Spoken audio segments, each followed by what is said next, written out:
හයි කොහොමද ඔයගොල්ලන්ට?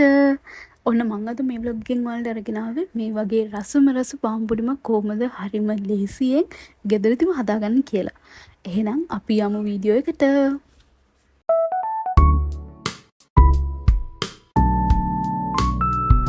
ඉතින් එකටම අපි සීනි කැරමල් කරගෙන ඉමු. මේකට ඔයාලා ගන්න භාජනයේ ප්‍රමාණය අනුව සීනි දාලා ඒකට වතුර දා ගන්න. මම මේ ගානට සීනි දාලා ඊළඟට වතුර දාලා හොඳට කූරු ගා ගන්නවා. ඉතින් මේක සාමාන්‍යයෙන් තද දුඹුරු පාටක් වෙනකම් අපි කූරු ගා ගන්න ඕන. ඊළඟට මේක සාමාන්‍යයෙන් තද දුඹුරු පාටක් එද්දි ඔයාලා ගත්ත භාජනය අරගෙන ඒක හොඳට බක් කරලා අර වටේටම යනකම් ඒක හොඳට කරකව ගන්න ඕනේ. මෙන්න මේ විදිහට හොඳට කරකව ගන්න.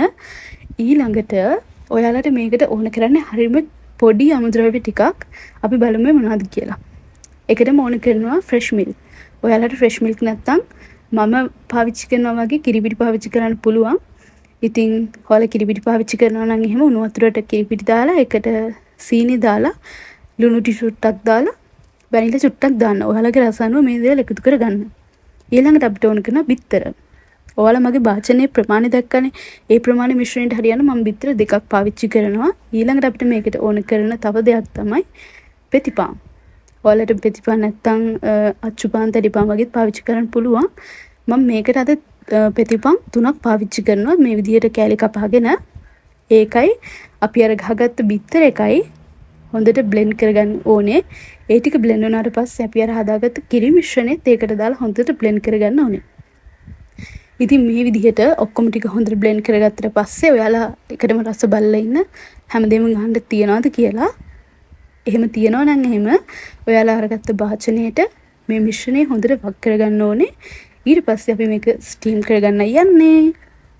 ඉතින් මේ විදිහට රයිස් කුකර් එක මැදක් වෙනකන් වතුර පුරවලා ඔයාලා මේ විදිහට ස්ටීම් කරගන්න ඕන. සාමාන්‍යයෙන් මේක විනාඩි 45ක් විතර ස්ටීම් කරගන්න ඕනේ. ඉතින් මේ විදිහට ඔයාලා ස්ටීම් කරලා විනාඩි 45කට පස්සේ මේ විදිහට ටූත් පික් එකකින් පොඩ්ඩක් මේව කරලා බලන්න. ඒක හොඳට අපේ පුඩිම හරියට ඇවිල්ලාද කියලා. ඊළඟට මේ විදිහට වටේ පොඩ්ඩක් බුරුල් කරගෙන මේක අනිත් පැත්ත හරව ගන්න. ටම් මෙන්න මේ තියෙන අපේ පාන් පුඩිම හරිම රසයි මේක. ඔයාලා අනිවාර්යෙන් try කරලා බලන්න. ඔයාලා දැක්ක වගේ හරිම අමුද්‍රව්‍ය පොඩි ප්‍රමාණයකින් ලේසියෙන්ම හදා ගන්න පුළුවන් පාන් පුඩිම. එහෙනම් ඔයාලා try කරලා මට කියන්න කොහොමද කියලා. එහෙනම් ඉක්මනටම අලුත් vlog එකකින් හම්බෙමු. මං ගිහින් එන්නම්. bye bye.